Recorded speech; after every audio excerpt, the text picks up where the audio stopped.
We'll wait for a few minutes more and then we will start the session today. Okay, I'll start with today's session. Now we will study nomenclature of organic compounds. So nomenclature is basically the IUPAC name that each and every organic compound is having in the chemistry. So it consists of 3 parts. Okay IUPAC name जो होते हैं सारे organic compounds के होते हैं और उनको name करने का एक तरीका होता है, एक स्टैंडर्डाइज प्रोसीजर है, ठीक है, उसे नोमेनक्लेचर बोलते हैं. IUPAC नोमेनक्लेचर में 3 टाइप्स के IUPAC नोमेनक्लेचर होते हैं, जिसमें first one is the stem name. Stem name में क्या आता है कि कार्बन स्केलेटल जो है वो कितने नंबर ऑफ कार्बन से बना हुआ है. फॉर एग्जाम्पल अगर एक कार्बन है उसमें तो वो मिथ कहलाएगा, वो जो स्टेम नेम होगा वो मिथ होगा. अगर 2 कार्बन है तो ईथ, 3 कार्बन है तो प्रोप, 4 कार्बन है तो ब्यूट. इस तरह से स्टेम नेम क्या होंगे, वेरी करते रहेंगे और ये डिपेंड करेगा नंबर ऑफ कार्बन के ऊपर. ठीक है, सो स्टेम नेम में हमारे पास में कार्बन स्केलेटल होता है. Then comes prefix. प्रीफिक्स क्या होता है, जो भी सब्स्टिट्यूएंट स्टेम नेम के पहले आता हो. P for prefix and P for पहले. हिंदी में पहले आने को ऐसे आप लोग इसको याद रख सकते हो. ठीक है, जिनका प्रायोरिटी जो है वो कार्बन से लोअर होता है वो प्रीफिक्स पे आते हैं. लोअर प्रायोरिटी ग्रुप्स जो होते हैं, इसके अंदर नाइट्रो ग्रुप, कोई भी एल्काइल ग्रुप जैसे मिथाइल, इथाइल, इस तरह के जो भी एल्काइल ग्रुप होते हैं वो आएंगे, या फिर हेलोजेंस आएंगे. हेलोजेंस में fluorine, chlorine, bromine and iodine. तो ये जो लोअर प्रायोरिटी के ग्रुप्स होते हैं ये प्रीफिक्स में आते हैं. And then third part is suffix. So suffix में जो फंक्शनल ग्रुप होता है वो उस पूरे मॉलिक्यूल को जो रिप्रेजेंट करता है. जैसे अगर OH है तो वो एल्कोहल कहलाएगा. अगर CHO ग्रुप है then it becomes aldehyde group. अगर C डबल बॉन्ड O है तो वो कीटोन बन जाएगा. सो इस तरह से सफिक्स जो होगा वो उस पूरे मॉलिक्यूल का जो फंक्शनल ग्रुप होगा और जो सबसे हाईएस्ट प्रायोरिटी पे होगा वो डिटरमाइन करेगा उसका सफिक्स में क्या नाम जाएगा. ठीक है, सो IUPAC नेम में 3 टाइप्स होते हैं. First one is stem name, second one is prefix और थर्ड वन इज सफिक्स. तो ये क्या बेसिक है, इसके ऊपर ही सारा का सारा जो नोमेनक्लेचर है ऑर्गेनिक कंपाउंड्स का वो बेस करता है. ठीक है, ये स्लाइड में जिस तरह से अगर आपको नहीं भी याद है तो भी आप, अगर आपको ये पता है कि स्टेम नेम किसको कहते हैं, प्रीफिक्स कहाँ लगेगा और सफिक्स कहाँ लगेगा, आप इजीली वो स्ट्रक्चर को डिटरमाइन कर पाओगे. या फिर कोई अगर नोमेनक्लेचर दे रखा है तो आप इजीली उसका स्ट्रक्चर बना पाओगे. ठीक है, अभी हम थोड़े से different classes of organic compounds देखेंगे आज के लेक्चर में. So first one is hydrocarbons. तो हाइड्रोकार्बन्स होते हैं molecules that contain hydrogen as well as the carbon. ठीक है, जो मॉलिक्यूल्स में हाइड्रोजन और कार्बन ग्रुप दोनों प्रेजेंट होते हैं वो हाइड्रोकार्बन्स कहलाते हैं. सो इसमें सबसे पहले we will study the alkane group. ठीक है, एल्केन्स हमने लास्ट लेक्चर में ऑलरेडी देखा कि जो सैचुरेटेड मॉलिक्यूल्स होते हैं और इनके अंदर जो होते हैं सिग्मा बॉन्ड्स प्रेजेंट होते हैं. ठीक है, इनका nomenclature methane, ethane, propane, butane इस तरह से होता है. ठीक है, इनके सफिक्स में सारा का सारा इन ग्रुप लगता है.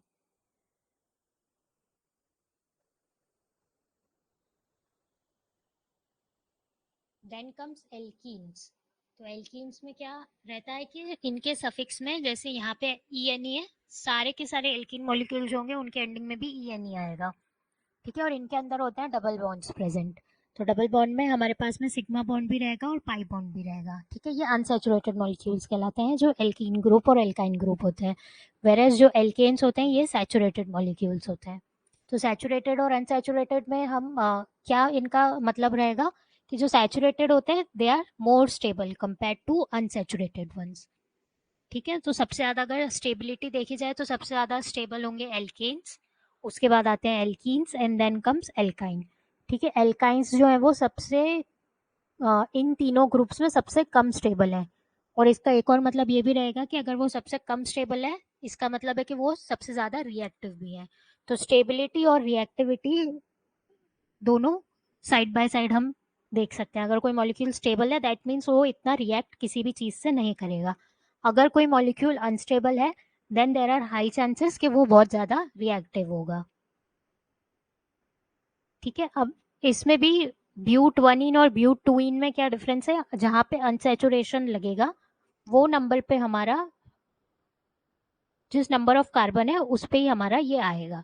ठीक है, जैसे कि यहाँ पे सेकेंड नंबर ऑफ कार्बन पे अनसेचुरेशन है, इसीलिए जो स्ट्रक्चर का नाम रहेगा वो ब्यूट 2इन रहेगा या 2 ब्यूटीन रहेगा। ठीक है, अगर यहाँ पे पेंटेन होता और उसमें अगर थर्ड नंबर ऑफ कार्बन पे होता अनसेचुरेशन, देन वो पेंट 3इन इस तरह से कहलाता वो molecule. Then third one is alkynes. तो एल्काइंस सिमिलर टू एल्कीन्स, इनमें ट्रिपल बॉन्ड का अनसेचुरेशन रहता है। दैट मीन्स इनमें एक सिग्मा बॉन्ड है, 2 पाई बॉन्ड है। ओके और ये सबसे ज़्यादा हमने ऑलरेडी डिस्कस कर लिया, अनस्टेबल है। अनस्टेबल नहीं कहलाएंगे, ये सबसे ज़्यादा रिएक्टिव कहलाएंगे। ठीक है, क्योंकि स्टेबिलिटी तो ये खुद की भी मेंटेन रखते हैं, बट अगर कोई रिएजेंट इनके कांटेक्ट में आता है तो सबसे पहले तीनों ग्रुप्स में से एल्काइंस रिएक्ट करेंगे, देन एल्कीन्स करेंगे एंड सबसे कम एल्केन रिएक्ट करेगा। ठीक है, देन बेंजीन्स। तो बेंजीन्स ये रिंग होती है जिसके अंदर पाइप क्लाउड जो होता है वो सर्कुलेट करता रहता है। तो इसके काफ़ी रेजोनेटिंग स्ट्रक्चर हम उस हिसाब से भी बना सकते हैं, बट एक बेसिक स्ट्रक्चर यही रहता है कि 6 मेंबर्ड एक रिंग रहेगी एंड देन उसमें 3 अनसैचुरेटेड बॉन्ड्स रहेंगे, और यहाँ पे एक मिथाइल ग्रुप लगा हुआ है, इसलिए इस मॉलिक्यूल को हम टोलुइन बोलेंगे। अगर ये मिथाइल ग्रुप यहाँ पे नहीं रहता, देन सिर्फ ये रिंग रहती, तो इसको हम बेंजीन बोलते हैं। देन कम्स एल्काइल हलाइड्स या हेलो एल्केन्स। ठीक है, तो इनके नाम से ही पता लग रहा है कि इसमें एल्काइन ग्रुप है या एल्केन ग्रुप है, और साथ में हेलाइड है। Halide means halogens. ठीक है, तो 4 मेन हेलोजेंस होते हैं, fluorine, chlorine, iodine and bromine. ये 4 हेलोजेंस होते हैं जो most of 80% of GPAT as well as NIPER इन सबके सिलेबस में यही 4 हेलोजन्स हमें दिखाई देंगे। इसके अलावा रेयर चांसेस है कि कोई हेलोजन का कुछ भी हमारे पास में क्वेश्चन आए। ठीक है, तो हम इसे रिप्रेजेंट करेंगे फ्लोरोमीथेन से। ठीक है, इसमें हमने जैसे नोमेनक्लेचर में देखा था कि प्रीफिक्स में एल्काइल के साथ में लगेंगे। ठीक है, उसी तरह से यहाँ पे हेलाइड अगर आप देखोगे तो ये प्रीफिक्स में लगे हुए हैं। ठीक है, देन इट्स ट्राई क्लोरोमीथेन। अगर यहाँ पे 3 ग्रुप है, दैट्स वाई यहाँ पे ट्राई क्लोरो आ गया। अगर यहाँ पे 2 होते तो ये डाई क्लोरो होता, और अगर सिंगल है जैसे यहाँ पे ये फ्लोरीन ग्रुप है, इसीलिए ये फ्लोरोमीथेन है। अब यहाँ पे नंबरिंग क्यों नहीं लगी है, क्योंकि ये सिर्फ सिंगल कार्बन एटम है यहाँ पे। अगर इसके साथ साथ अगर 2 या 3 कार्बन एटम्स होते तो जितने पे नंबरिंग जितने फ्लोरीन मॉलिक्यूल्स अटैच रहते हैं उतनी इन पे नंबरिंग होती, बट यहाँ पे एक ही है, इसलिए यहाँ पे कोई भी हम नंबरिंग नहीं देंगे। सिमिलरली आयोडोफॉर्म में भी यही है कि एक कार्बन है, इसलिए यहाँ पे भी कोई नंबरिंग नहीं दी। अब यहाँ पे अगर आप देखोगे तो 2 कार्बन एटम्स है और दोनों पे ही ब्रोमाइन ग्रुप अटैच है, इसीलिए ये 1,2 डाई ब्रोमोमीथेन हो गया है।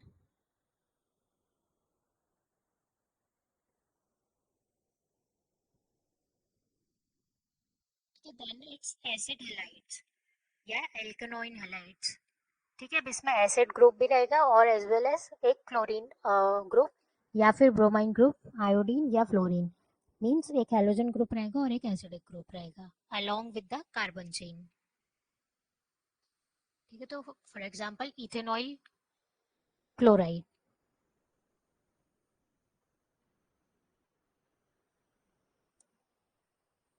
ठीक है, अब इसका जो स्ट्रक्चर रहेगा, जो फंक्शनल ग्रुप इसमें रहेंगे वो COCl रहेगा। ठीक है, CO एसिड का और Cl हो जाएगा हैलाइड का। अगर हम एसिड का स्ट्रक्चर देखेंगे तो जितने भी कार्बोक्सिलिक एसिड्स होते हैं वो C डबल बॉन्ड OH के रहते हैं। ठीक है, इनका जनरल जो एसिड का फॉर्मूला होता है, कोई भी एसिड अगर देखेंगे तो वो C डबल बॉन्ड OH को रिप्रेजेंट करती है। बट नाउ यहाँ पे COOH की जगह पे COCl है। दैट मीन्स कि ये जो OH है इसको हेलोजन ग्रुप ने रिप्लेस कर लिया है। अब इसमें 4 हेलोजन ग्रुप्स मेनली आते हैं, ब्रोमीन, क्लोरीन,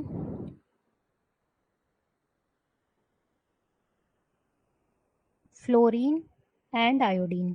तो ये 4 हेलोजन ग्रुप्स इसकी जगह लग जाएंगे अगर C डबल बॉन्ड OH की जगह पे COBr, COCl, COF या COY ऐसा कुछ भी लगेगा then it will be an acid halide.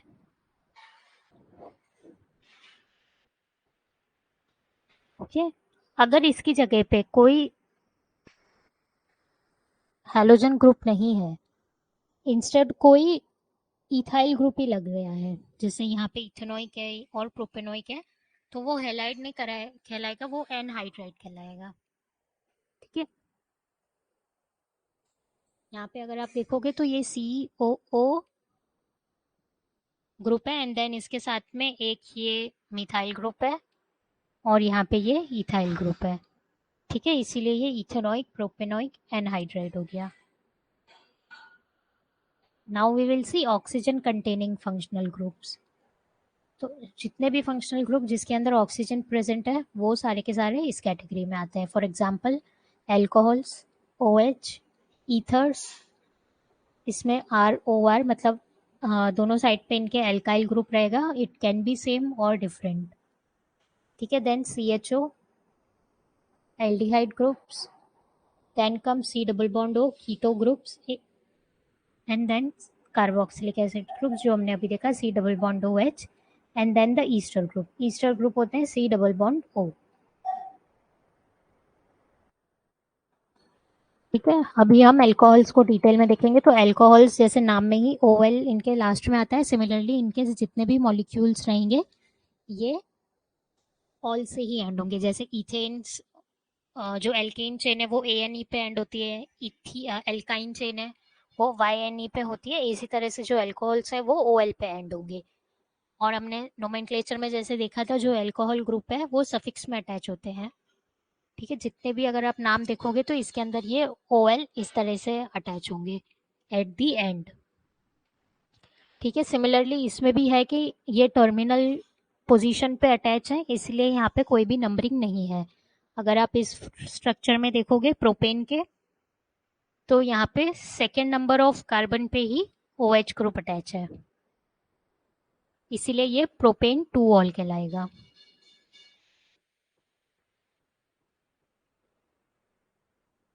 Then अगर अनसेचुरेशन भी है as well as OH group भी है, तो ये अनसेचुरेशन को हम प्रेफरेंस नहीं देंगे, हम पहली प्रेफरेंस देंगे OH ग्रुप को, कि OH ग्रुप हमारा कहाँ से लोअर नंबर पे आ रहा है। तो यहाँ पे जो फर्स्ट नंबर ऑफ कार्बन बनेगा वो ये वाला बनेगा, then second number of carbon ये, then third number of carbon ये बनेगा। ठीक है, तो इस तरह से ये ब्यूट 3 इन, क्योंकि ये थर्ड नंबर ऑफ कार्बन पे अनसेचुरेशन है, इसीलिए ये ब्यूट 3 इन 2 ऑल, क्योंकि सेकेंड नंबर ऑफ कार्बन पे अल्कोहल ग्रुप है। उसके बाद है प्रो 1 2 3 ट्रायोल। इसका मतलब है कि फर्स्ट सेकेंड एंड थर्ड तीनों की तीनों जो कार्बन के एटम्स है उन तीनों पे ही अल्कोहल ग्रुप अटैच है, इसीलिए यहाँ पे क्या 3 अल्कोहल ग्रुप है, इसलिए यहाँ पे ट्राई लग गया है। Then comes ether. तो ईथर का फंक्शनल ग्रुप सिर्फ O है, सिर्फ ऑक्सीजन है, और इसके साइड में या तो सेम या फिर डिफरेंट अल्काइन ग्रुप्स अटैच होंगे।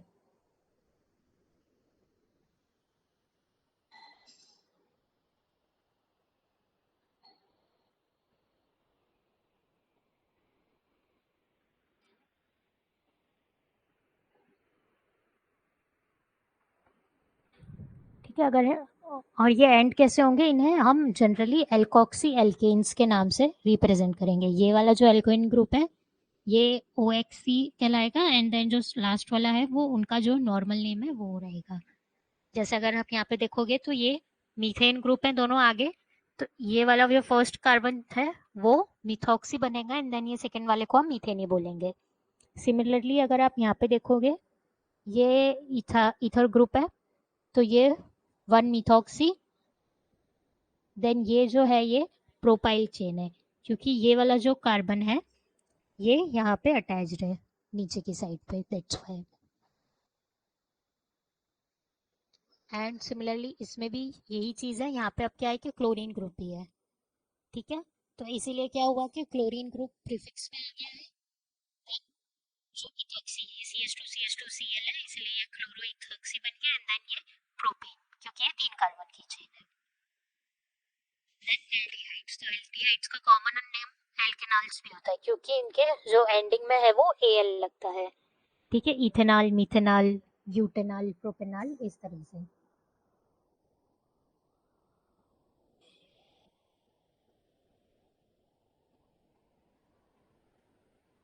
नाउ इसमें भी हम फंक्शनल ग्रुप जो है एल्डिहाइड का रखने के साथ साथ दूसरे भी ऐड ऑन कर सकते हैं। जैसे यहाँ पे एल्काइल ग्रुप 2 अटैच हो गए यहाँ पे और यहाँ पे इस पोजीशन पे, इस तरह से। तो इसीलिए ये 3,3 डाइमेथाइल पेंटेनॉल बन गया। इसकी नंबरिंग फर्स्ट कार्बन ये, सेकंड कार्बन ये एंड थर्ड कार्बन ये। ये फर्स्ट क्यों बना? क्योंकि एल्डिहाइड जो ग्रुप है वो यहाँ पे अटैच है, दैट्स वाई ये फर्स्ट कार्बन बन गया है। सिमिलरली यहाँ पे अगर आप देखोगे तो यहाँ पे क्या है कि दो कार्बन चाहिए, दो एल्डिहाइड ग्रुप्स हैं। ठीक है, तो इसीलिए ये क्या हो गया, डाइआल बन चुका है। और इसमें नंबर ऑफ कार्बन 1 2 3 4 है, that's why it is butene diol. ठीक है, इसको 1 2 ब्यूटेन डाइआल भी बोल सकते हैं या फिर सिंपली हम ब्यूटेन डाइआल भी बोल सकते हैं।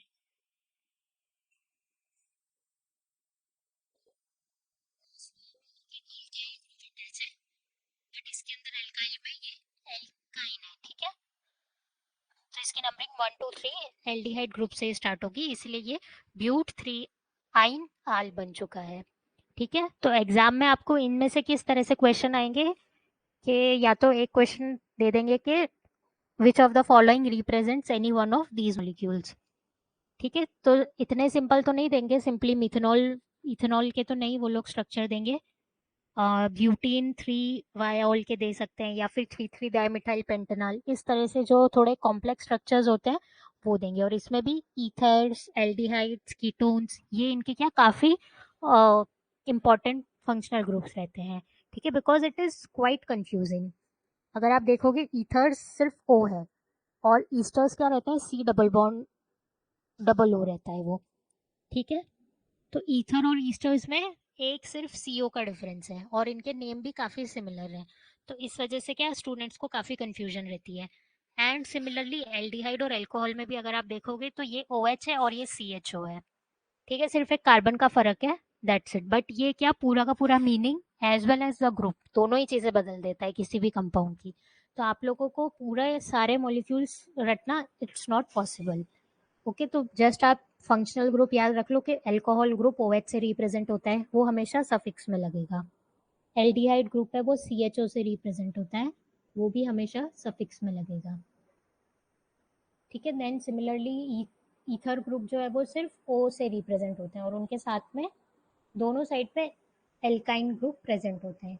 ठीक है, अब उसमें कुछ भी हो सकता है, एल्केन, एल्कीन्स, एल्काइंस, कुछ भी हो सकता है, बट एल्काइल ग्रुप प्रेजेंट रहेगा उसके ऊपर। या फिर कोई फिनाइल ग्रुप भी रह सकता है, या तो एलिफेटिक या एरोमेटिक, कुछ भी रह सकता है depending upon the compound. But ऐसा नहीं है कि सिर्फ जीपैट में एरोमेटिक्स ही पूछे जाते हैं, ओपन चेन या एलिफेटिक कंपाउंड्स की भी काफ़ी ज़्यादा क्वेश्चंस आते हैं।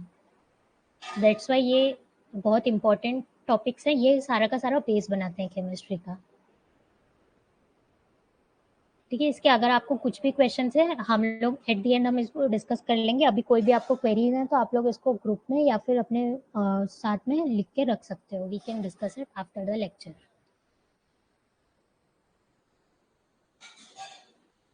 Then comes the ketone group.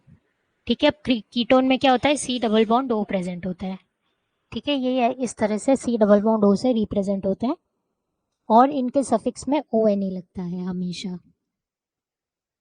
ठीक है, यहाँ पे अगर आप देखोगे तो ये 3 कार्बन चेन है, सी डबल बॉन्ड ओ इस तरह से रिप्रेजेंट हो रहा है यहाँ पे।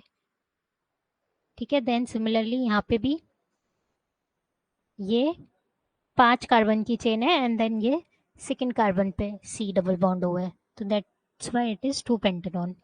यहाँ पे भी अब अगर आप देखोगे तो ब्रांच इनके अलग अलग फंक्शनल ग्रुप अटैच हो चुके हैं। तो अब अगर हम नंबरिंग स्टार्ट करेंगे तो फर्स्ट नंबर इसको मिलेगा, सेकंड इसको, थर्ड इसको, 4 5 एंड 6, इस तरह से नंबरिंग होगी। तो अगर आप इसमें देखोगे तो 4 पोजीशन पे ब्रोमो ग्रुप है, यहाँ पे अगर आप देखोगे 4th पे ब्रोमो है, 6th पे क्लोरो है। ठीक है, 6th पे क्लोरो है। अब यहाँ पे भी क्या है कि अल्फाबेटिकली चलते हैं, क्लोरो और ब्रोमो दोनों ही क्या है, हेलोजेंस है, तो इनकी जो प्रायोरिटी है वो सेम है, बट क्योंकि ब्रो बी सी से पहले आता है, दैट्स वाई ब्रोमो आगे आया, क्लोरो बाद में आया। इसकी जगह अगर आयोडीन रहता तो आयोडीन भी क्या रहता कि ब्रोमीन के पीछे आता और क्लोरीन के भी पीछे आता। अगर फ्लोरीन होता तो वो भी इन दोनों के पीछे आता। तो इस तरह से अगर कोई सेम फंक्शनल ग्रुप के दो मॉलिक्यूल्स प्रेजेंट हैं, उस टाइम पे हम क्या देखेंगे कि इनका अल्फाबेटिकली कौन से ज़्यादा अप्रोप्रिएट रहेंगे। ठीक है, जैसे इथेन और मीथेन दोनों ग्रुप्स हैं, तो इथेन का अल्फाबेटिकली वो आगे आएगा, दैट्स वाई वो पहले लिखा जाएगा, और मिथाइल ग्रुप जो है वो अल्फाबेटिकली पीछे है, इसलिए वो पीछे लिखा जाएगा। ठीक है, तो कंफ्यूजन करने के लिए ऐसा भी सेम फंक्शनल ग्रुप भी दे सकता है, तो उस टाइम पे ये हमें याद रखना काफ़ी ज़रूरी है, और ये जनरली हमारे साथ में हेलोजेंस के साथ ही होता है, या फिर हम एल्काइल ग्रुप में ये देखते हैं। स्पेसिफिकली हेलोजेंस में ये काफ़ी ज़्यादा होता है। तो हेलोजेंस का आप लोग ये याद रखना, अगर दो हेलोजन किसी भी कंपाउंड में दे रखे हैं तो उसमें अल्फ़ाबेटिकली हम चेक करेंगे कि जो सबसे पहले अल्फ़ाबेट आएगी वो सबसे आगे लिखा जाएगा, और बाद का फिर बाद में लिखा जाएगा।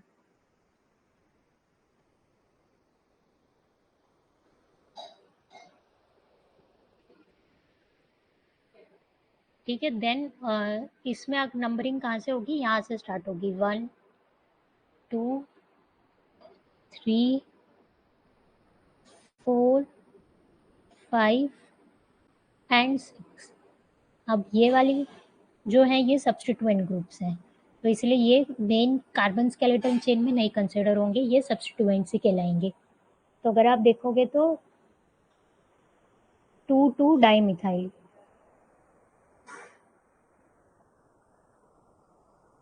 ये जो पोजीशन है यहाँ पे दो अल्काइल ग्रुप्स आएंगे, ये स्ट्रक्चर में थोड़ा फर्क है। अच्छा,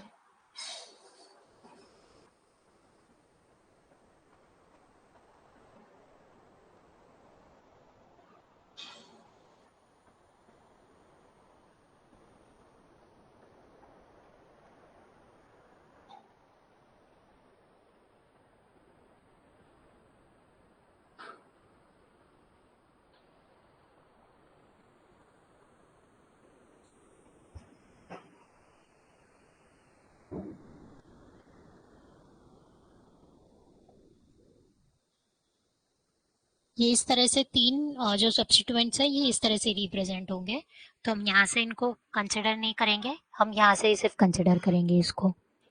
ठीक है, तो इसकी जो नंबरिंग होगी स्टार्ट वो यहाँ से होगी, 1 2 3 4 5 6 एंड 7, इस तरह से नंबरिंग स्टार्ट रहेगी।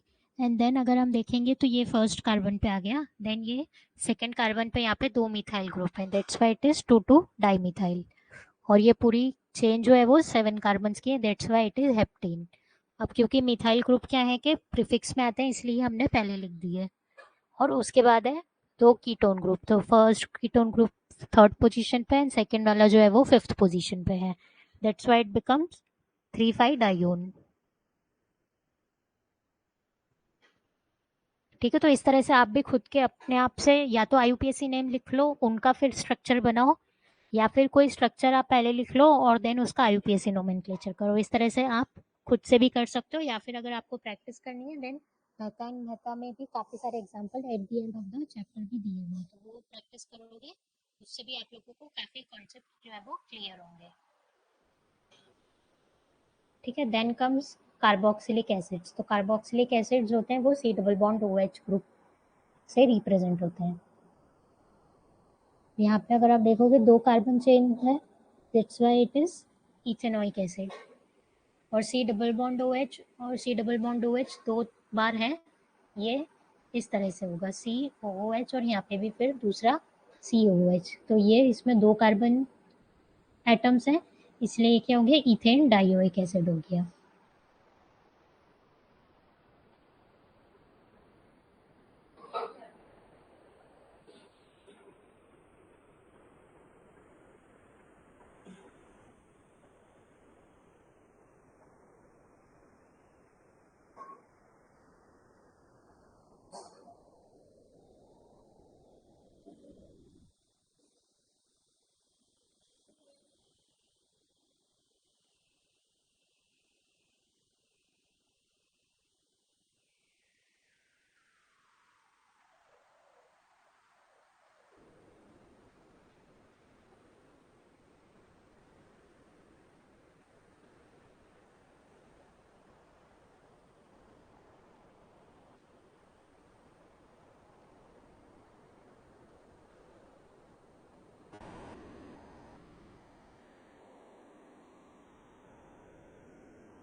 Am I audible to you all?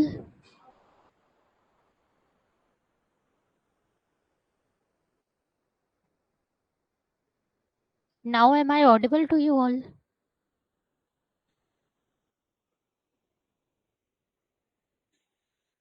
Hello?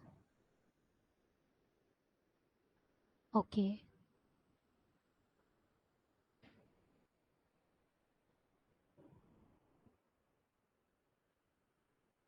Now we will see nitrogen containing functional groups. तो अभी तक हमने जितने भी देखे थे वो ऑक्सीजन कंटेनिंग थे, जैसे कि alcohol, aldehyde, ketones, carboxylic acids, ether and asters. ठीक है, तो इसके अंदर हमें सबसे ज़्यादा ईथर्स और एस्टर्स का जो डिफरेंस है वो याद रखना है। ईथर्स में क्या रहेगा, सिर्फ ऑक्सीजन ग्रुप रहेगा और उसके साथ में फिर जो भी है एल्काइल ग्रुप दोनों साइड पर अटैच होंगे। तो सिर्फ जो O वाला फंक्शनल ग्रुप है ये ईथर रहेगा, वेर एज एस्टर्स जो है वो COO रहेंगे। ठीक है, इसमें C एक और O एक एक्स्ट्रा है, तो ये ईस्टर्स रहेंगे और ये O8 से रिप्रेजेंट होते हैं। वो जो है वो ऑक्सी से रिप्रेजेंट होते हैं, O फॉर ऑक्सीजन। एंड इसी तरह से आप ऑक्सीजन के से ये ऑक्सी याद रख सकते हो, और यहाँ पे ये 3 है, दैट्स वाई ये O8 हो जाएगा। ठीक है, तो इसमें C डबल बॉन्ड O लगता है, इथाइल प्रोपेनोएट। ठीक है, ये प्रोपेन ग्रुप हो गया और ये इथाइल ग्रुप हो गया। सिमिलरली ये इथेन और ये प्रोपेन। ठीक है, तो C जिसके साथ है उसके साथ में हमारा O8 ग्रुप लगेगा, और जिस साइड पे ऑक्सीजन रहेगा या फिर सिर्फ जो कोई अल्काइन चेन है, ठीक है, ये हमारी आगे प्रीफिक्स में चली जाएगी। देन एस्टर ईथर्स में क्या रहता है कि जो एक साइड है वो साथ में लगती है, और उसके बाद में जो कार्बन स्केलेटन होता है वो पीछे लगेगा। ठीक है, ये वाला जो सब्स्टिट्यूएंट है ये हमारा इधर है। ठीक है, कार्बन चेन का पार्ट नहीं है ये यहाँ पे, क्योंकि ये सिर्फ CH है। और सिमिलरली इसमें भी ये डायरेक्टली इसमें से अटैच है ऑक्सीजन से, इसीलिए ये क्या हो गया, क्लोरो इथॉक्सी, और ये एल्काइन चेन बन चुकी है। देन एल्डिहाइड और अल्कोहल में भी काफ़ी क्लोज डिफरेंस है, ये सिर्फ OH से रिप्रेजेंट होता है और इसमें एक कार्बन एक्स्ट्रा लग जाता है। ठीक है, ये OL है और ये AL है, इसके एंडिंग में भी सिर्फ एक O और A का ही डिफरेंस है। ठीक है, और ये दोनों ही बहुत इंपॉर्टेंट फंक्शनल ग्रुप्स हैं, दोनों से ही काफ़ी ज़्यादा रिएक्शंस भी इंपॉर्टेंट आते हैं, एज वेल एज ये फंक्शनल ग्रुप्स भी इंपॉर्टेंट है। देन कम्स कीटोन्स, तो ketones C double bond O से रिप्रेजेंट होते हैं। ठीक है, इनके जो सफिक्स है उसमें O8 लगता है, सॉरी ओन लगता है। ठीक है, कीटोन्स ON ही इनके नाम में भी है, और जो भी स्ट्रक्चर आएंगे उसमें भी ये ON ही लगेगा। और देन कार्बोक्सिलिक एसिड है, उनके पीछे ओइक एसिड्स, जितने भी ओइक एसिड्स हैं वो सारे के सारे कार्बोक्सिलिक एसिड्स रहते हैं। ठीक है, now we will see nitrogen containing functional groups. तो इसके अंदर सबसे पहले अमाइंस आते हैं। अमाइन सबसे ज़्यादा यूज होने वाले, लाइक सबसे ज़्यादा क्वेश्चंस और सबसे ज़्यादा रिएक्शंस हमें अमाइंस के ही पढ़ने हैं। ठीक है, इनका फंक्शनल ग्रुप NH2 रहता है, और साथ में इनके कोई भी एल्काइल या एरोमेटिक ग्रुप अटैच होगा। ठीक है, इनके सफिक्स में भी अमाइंस ही लगता है, जैसे यहाँ पे ये प्रोपेन ग्रुप है उसके साथ अमाइन है, दैट इज प्रोपेन अमाइन। अब यहाँ पे अगर सेकेंड पोजीशन पे इसका सब्सटीट्यूशन है, देन ये ब्यूट 2 अमाइन बन गया। बट अगर अमाइन है, ठीक है, ये जितने भी हमने अमाइन देखे ये प्राइमरी अमाइन थे, बट अगर अमाइन के H को रिप्लेस करके अगर वहाँ पे कुछ सब्सटीट्यूशंस आए हैं, तो वो 1 2 से नहीं रिप्रेजेंट होते, वो NN से होते हैं। अगर N के हाइड्रोजन को रिप्लेस करके अगर कोई मिथाइल ग्रुप आया है तो वो NN डाई मिथाइल कहलाएगा। अगर यहाँ पे 3 होते तो वो ट्रिपल N ट्राई मिथाइल होता। ओके, बट ऐसा पॉसिबल नहीं होते, वो जो होते हैं वो अमोनियम सॉल्ट्स बन जाते हैं, बिकॉज जो नाइट्रोजन की वैलेंसी है वो 3 ही रहती है, जैसे कार्बन की 4 है वैसे नाइट्रोजन की 3 है, तो ये मैक्सिमम क्या है कि 2 मिथाइल या इथाइल ग्रुप ही अकोमोडेट कर सकते हैं। ठीक है। Then comes imines. तो अमाइन और इमाइंस में भी काफ़ी माइनर डिफरेंस है, बट जो ज़्यादा फ्रीक्वेंटली पूछा जाता है वो अमाइन से पूछे जाते हैं कंपेयर टू इमाइंस। तो इमाइंस में क्या होता है, डबल बॉन्ड NH होता है, जो फंक्शनल ग्रुप होता है वो। ठीक है, तो इनमें हमेशा डबल बॉन्ड प्रेजेंट रहेगा और ये इतने ज़्यादा स्टेबल नहीं होते, इसलिए ये इतने रेगुलरली यूज़ नहीं होते इमाइन मॉलिक्यूल्स। ठीक है, तो इस तरह से अगर आपको कुछ स्ट्रक्चर अगर दिखे, तो अब आप लोग अगर नॉर्मली लिखेंगे तो एमाइन और इमाइन में बहुत ही ज़्यादा कंफ्यूजन हो सकता है। तो इसी वजह से क्या है कि हम यहाँ पे अगर स्ट्रक्चर ड्रॉ करेंगे तो कार्बन की वैलेंसी से हम चेक कर पाएंगे कि ये इमाइन है या अमाइन है। जैसे यहाँ पे कार्बन की हमें पता है वैलेंसी 4 होती है और नाइट्रोजन की 3 होती है। अगर हम डबल बॉन्ड यहाँ पे इंट्रोड्यूस कर देंगे तो now if you will see, तो कार्बन की और नाइट्रोजन की दोनों की वैलेंसी जो है वो सेटिस्फाई हो रही है। फॉर एग्जाम्पल अगर आप देखोगे तो कार्बन में एक वैलेंसी यहाँ पे स्टेबलाइज हो चुकी है, देन दो वैलेंसीज डबल बॉन्ड से स्टेबलाइज हो गई और एक वैलेंसी जो है वो इस हाइड्रोजन ने स्टेबलाइज कर दी। तो कार्बन ये वाला अब स्टेबल हो गया क्योंकि इसकी 4 की वैलेंसी जो है वो पूरी हो चुकी है। सिमिलरली अगर इस पे देखेंगे तो ये डबल बॉन्ड से दो इसकी वैलेंसी सेटिस्फाई हो गई और एक वैलेंसी इसकी ये हाइड्रोजन ने फुलफिल कर दी, तो ये नाइट्रोजन भी हमारा स्टेबल हो गया। तो इस तरह से हम इमाइंस को पता कर सकते हैं इन देयर मॉलिक्यूलर स्ट्रक्चर्स। ठीक है, now second one is cyanides. तो ये काफ़ी टॉक्सिक प्रोडक्ट्स होते हैं। साइनाइड जितने भी होते हैं वो सारे काफ़ी टॉक्सिक होते हैं फॉर ह्यूमन कंजम्पशंस। ठीक है, तो ये CN से रिप्रेजेंट होते हैं और इसके आगे कोई भी जो है वो एल्काइल ग्रुप या कोई भी सब्स्टिट्यूएंट ग्रुप लग सकता है।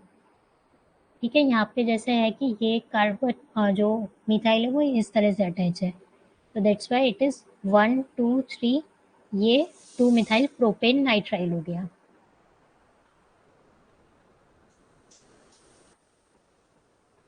देन इसमें भी अगर देखेंगे तो ये जो सब्स्टिट्यूशन है क्लोरीन का वो इस पोजीशन पे है और ये जो मिथाइल का सब्स्टिट्यूशन है वो 4th पोजीशन पे है। That's why it becomes 3 chloro 4 methyl pentane nitrile. अब इसमें भी अल्फाबेटिकल ऑर्डर हम फॉलो करेंगे कि 3 पोजीशन पे क्लोरो है और जो सी है वो अल्फाबेटिकली आगे आता है compare to M. That's why chloro पहले आया और मिथाइल बाद में आया। ठीक है, नाउ कम्स आइसोसाइनाइड। तो साइनाइड का ऑपोजिट हो जाएगा आइसोसाइनाइड। इसमें CN रहता था, इसमें NC हो जाएगा। ठीक है, ये भी इतने फ्रीक्वेंटली नहीं कंसिडर होते हैं कंपाउंड्स क्योंकि ये इतने स्टेबल नहीं होते, ज़्यादा साइनाइड्स ही होते हैं। तो इनके जो नोमेनक्लेचर में आइसो अगर आ जाए तो ये हो जाएगा आइसोसाइनाइड्स, और अगर सिर्फ नाइट्राइल रहेगा तो ये साइनाइड ही कहलाएगा। ठीक है, now there are certain compound जिनके अंदर nitrogen as well as oxygen दोनों ही प्रेजेंट होता है। तो ऐसे कंपाउंड्स हैं नाइट्रो एल्केन्स। ठीक है, जिसके अंदर NO2 नाइट्रो फंक्शनल ग्रुप है वो NO2 से ही रिप्रेजेंट होता है। तो जिनके भी प्रीफिक्स में नाइट्रो आ जाएगा उसमें ये ही फंक्शनल ग्रुप रहेगा NO2 का। Then it is amide. ठीक है, अब अमाइन और अमाइड में भी काफ़ी कंफ्यूजन होता है। जो अमाइन है तो अमोनिया हमें पता है NH3 रहता है, सिमिलरली जो अमाइन ग्रुप है वो NH2 रहेंगे।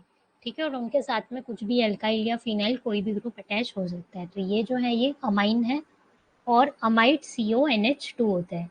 ये H की जगह जैसे यहाँ पे कुछ भी रिप्लेस हो सकता है, सिमिलरली यहाँ पे भी मिथाइल या फिर हाइड्रोजन कुछ भी रह सकता है। ठीक है, अब इसमें सिर्फ इनके नाम में एक डिजिट सेंटर लेटर का फर्क है, उसमें N रहता है और इसमें D रहता है। अगर ये यहाँ पे प्रोपेन अमाइन हो जाता तो ये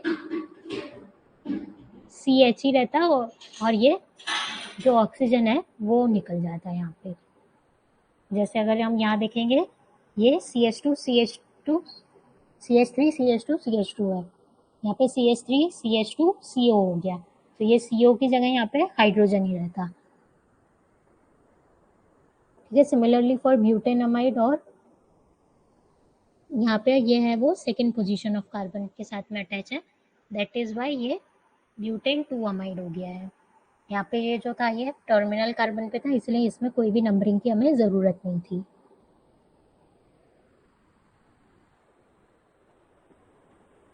ठीक है, नाउ यूरिया। तो यूरिया में क्या है कि फंक्शनल ग्रुप जो है वो नाइट्रोजन है 2 और साथ के साथ इनमें कीटोन ग्रुप है। ठीक है, 2 nitrogen in between a ketone group, ये यूरिया का फॉर्मूला है। तो इसमें 1 2 3 इस तरह से ये नोमेनक्लेचर रहता है।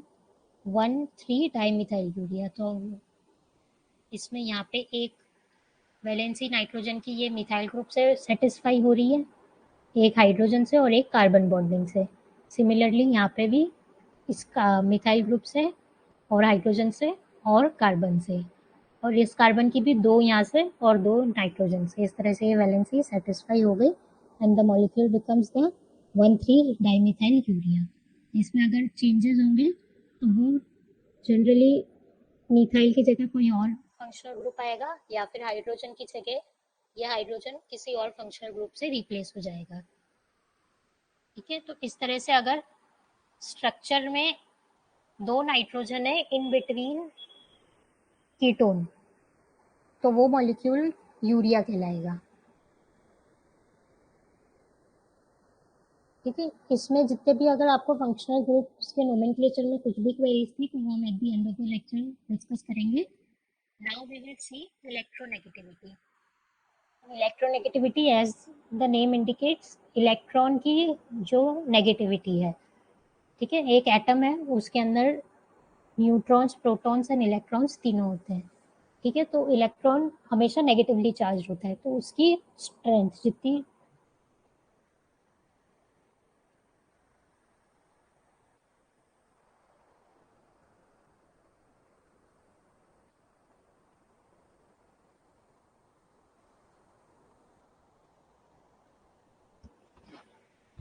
ठीक है, इलेक्ट्रोनेगेटिविटी क्या कहलाता है? Measure of tendency of an atom to attract electrons it shares with another atom. ठीक है, कोई मॉलिक्यूल है, सपोज कर लो COCH3। ठीक है, ये मॉलिक्यूल है एक।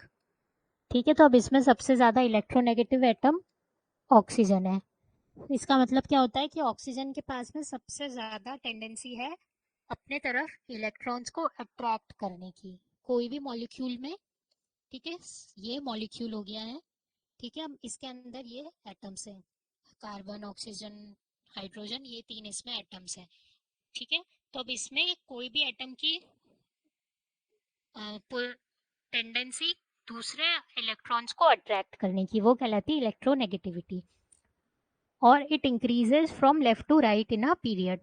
जो पीरियड होता है पीरियोडिक टेबल, ठीक है, पीरियोडिक टेबल में जो हम हॉरिजॉन्टली देखते हैं वो पीरियड कहलाता है। ठीक है, पीरियड को हम इस तरह से भी याद रख सकते हैं, हॉरिजॉन्टली रहता है एक तो। ठीक है, और विद इन अ क्लास सारे स्टूडेंट्स क्या रहते हैं, इस तरह से हॉरिजॉन्टली बैठते हैं एंड समटाइम्स लेक्चर्स में उनको नींद आ जाती है तो वो क्या सो जाते हैं। तो ये हॉरिजॉन्टल लाइन से ही आप लोग इस तरह से याद रख सकते हो कि विद इन अ पीरियड जो है वो इलेक्ट्रोनेगेटिविटी इंक्रीज होती है। और अगर लॉजिकली हम देखें तो फर्स्ट ग्रुप ऑफ एटम्स जो रहते हैं वो एल्कली मेटल्स रहते हैं। ठीक है, और जो लास्ट में यहाँ पे 17th ग्रुप में आते हैं वो हेलोजेंस होते हैं। ठीक है, अब एल्कली मेटल्स जो होते हैं वो सबसे ज्यादा इलेक्ट्रोपॉजिटिव होते हैं पूरे पीरियोडिक टेबल में, वेरेस जो हेलोजेंस रहते हैं वो सबसे ज्यादा इलेक्ट्रोनेगेटिव रहते हैं। क्यों इलेक्ट्रोनेगेटिव रहते हैं? क्योंकि उनके आउटर मोस्ट ऑर्बिट में 7 इलेक्ट्रॉन्स प्रेजेंट होते हैं। ठीक है, अब उनको अपना स्ट्रक्चर स्टेबल करने के लिए सिर्फ एक एटम की जरूरत होती है, तो वो क्या बहुत पावरफुली किसी एक इलेक्ट्रॉन को अट्रैक्ट करते हैं खुद की तरफ टू मेक देमसेल्फ स्टेबल। वेरेस अगर हम एल्कली मेटल्स देखें तो उनके आउटर मोस्ट ऑर्बिट में सिर्फ एक एटम प्रेजेंट होता है। ठीक है, उनका क्या है कि उनको स्टेबल होने के लिए बस वो एक इलेक्ट्रॉन अपना ऑर्बिट से छोड़ना है एंड देन उनकी ऑर्बिट जो है वो स्टेबल हो जाएगी, आउटर मोस्ट ऑर्बिट है वो स्टेबल हो जाएगी। ठीक है, तो इनकी जो रहती है वो सबसे ज्यादा इलेक्ट्रोपॉजिटिविटी रहती है क्योंकि ये दे सकते हैं एक इलेक्ट्रॉन। ठीक है, जो देता है उसके ऊपर पॉजिटिव चार्ज आ जाता है और जो लेता है उसके ऊपर नेगेटिव चार्ज आ जाता है। दैट्स वाई ये एक इलेक्ट्रॉन लेते हैं इनकी तरफ, इसीलिए ये क्या रहता है, इलेक्ट्रो नेगेटिव एलिमेंट्स कहलाते हैं। और जो एल्कली मेटल्स हैं वो इलेक्ट्रो पॉजिटिव मेटल्स कहलाते हैं। ठीक है, and electronegativity decreases down the group, क्योंकि हम जैसे ही ग्रुप है। ग्रुप क्या रहते हैं, जितने भी वर्टिकल पोजीशंस पे रहते हैं वो ग्रुप कहलाते हैं।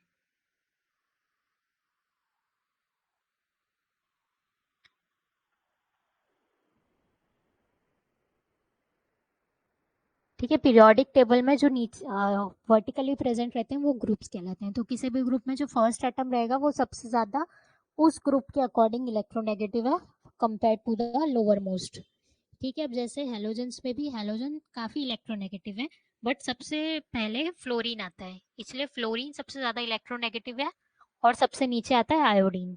तो आयोडीन सारे हेलोजेंस में सबसे कम इलेक्ट्रोनेगेटिव है, क्योंकि इनका जो एटॉमिक वेट होता है वो सबसे ज्यादा होता है, इसलिए ये क्या, इनके जो ऑर्बिट रहती है वो sp-df की रहती है किसी भी एटॉमिक ऑर्बिटल में अगर देखेंगे।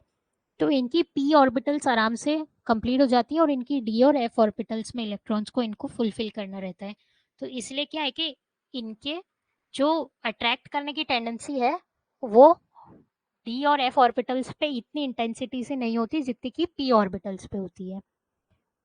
ठीक है, इस वजह से इनकी इलेक्ट्रोनेगेटिविटी कम होती जाती है डाउन द ग्रुप।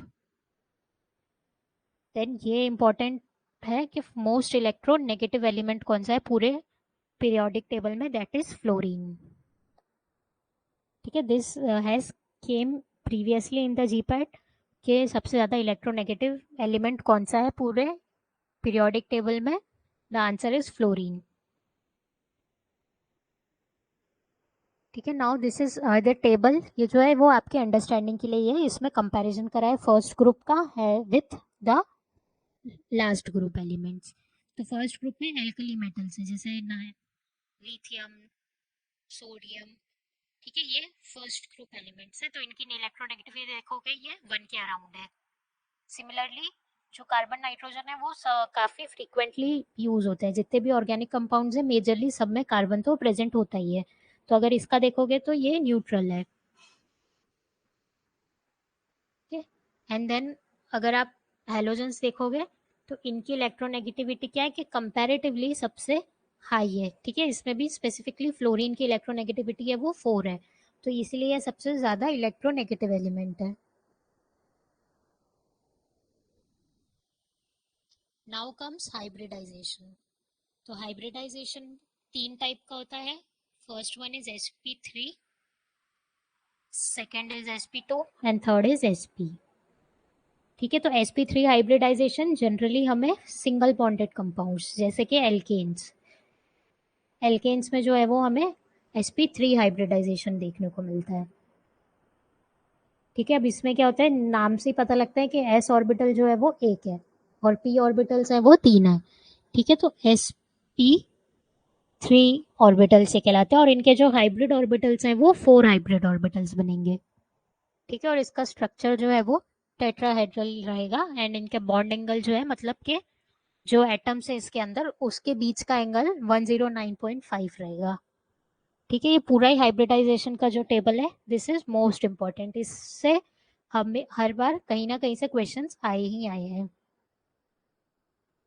ठीक है, या तो इसके शेप पे आ सकते हैं कि sp3 ऑर्बिटल्स जो है हाइब्रिडाइजेशन में स्ट्रक्चर किस तरह का होता है, या फिर स्ट्रक्चर और बॉन्ड एंगल, जैसे टेट्राहेड्रल अगर कोई कंपाउंड है तो उसका बॉन्ड एंगल कितना रहेगा। तो इस तरह के कोई भी क्वेश्चंस आ सकते हैं। That's why this table is most important to learn. Okay, then it is sp2 hybridization. तो इसमें एक एक हाइब्रिड ऑर्बिटल s की रहेगी और 2 हाइब्रिड ऑर्बिटल्स p की रहेंगी। टोटल इनका 3 हाइब्रिड ऑर्बिटल से बनेगा और इनका स्ट्रक्चर जो है वो ट्राइगोनल प्लेनर रहेगा, मतलब कि ट्राइंगल शेप का रहेगा वो प्लेन, मतलब 2D में ही हमें दिख जाएगा ट्राइंगल के शेप में। ठीक है, और इनके बॉन्ड के बीच में एंगल 120 डिग्रीज का रहेगा और ये जनरली एल्कीन्स में देखने को मिलते हैं और the compounds which are double bonded. ठीक है, जो sp2 हाइब्रिडाइजेशन है वो जनरली हमें डबल बॉन्डेड कंपाउंड्स में देखने को मिलती है।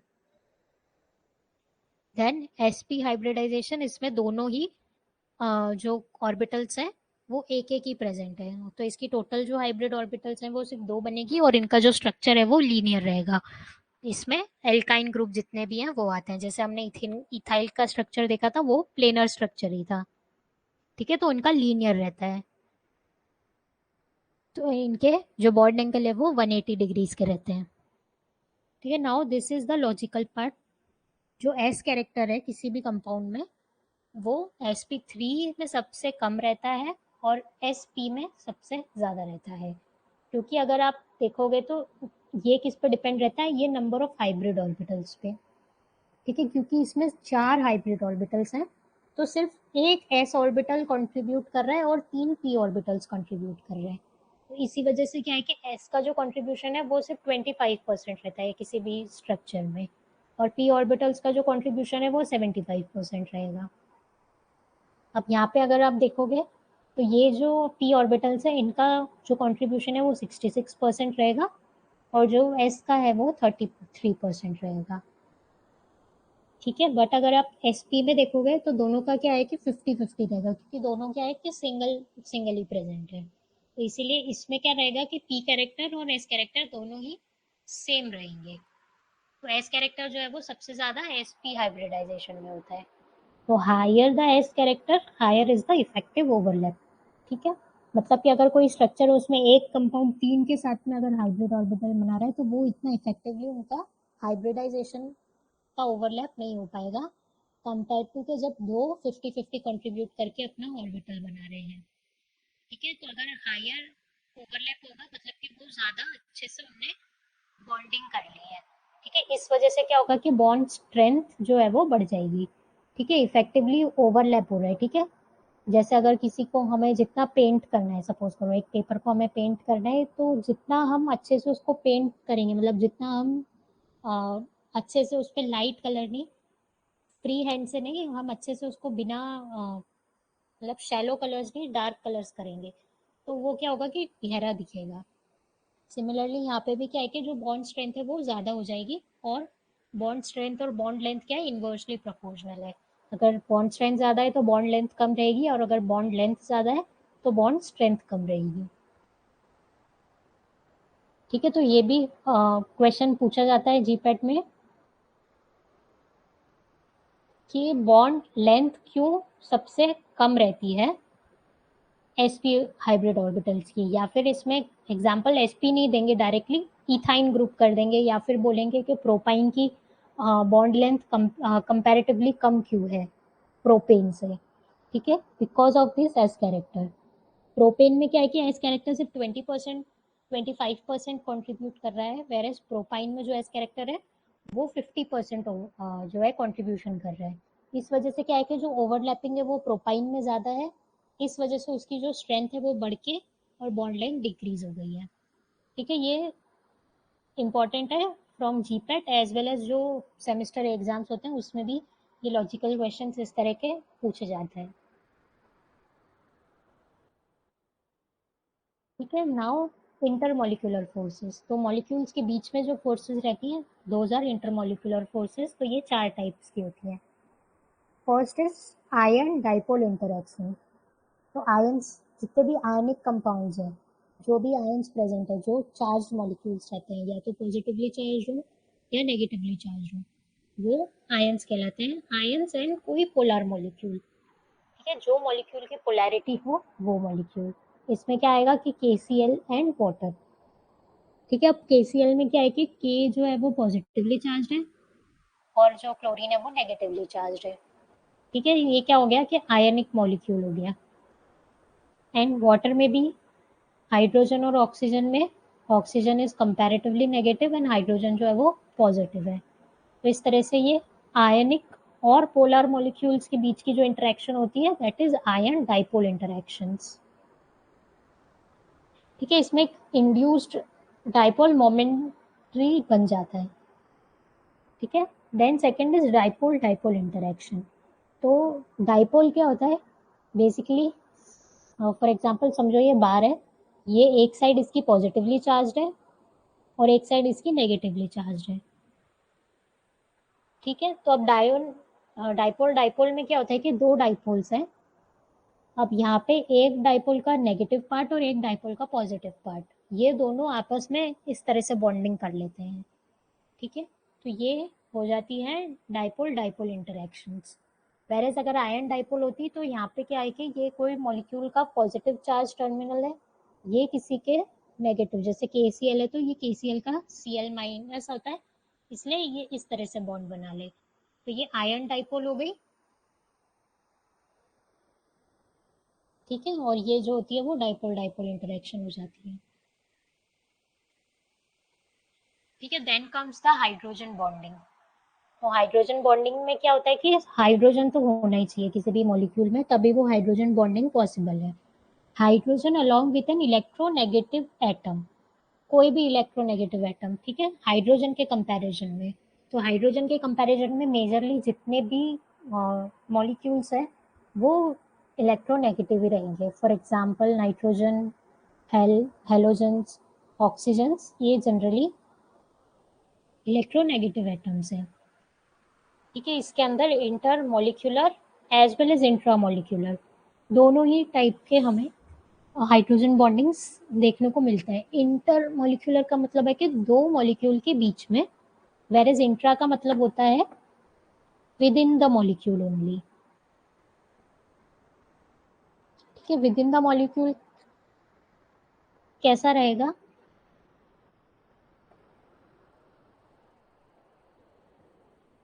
जैसे ये सैलिसाइल्डिहाइड है,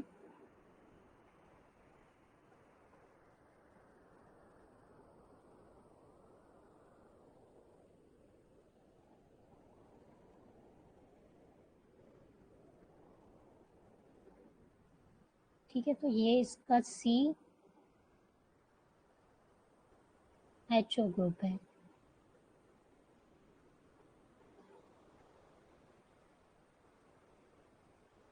और एक इसका OH ग्रुप है।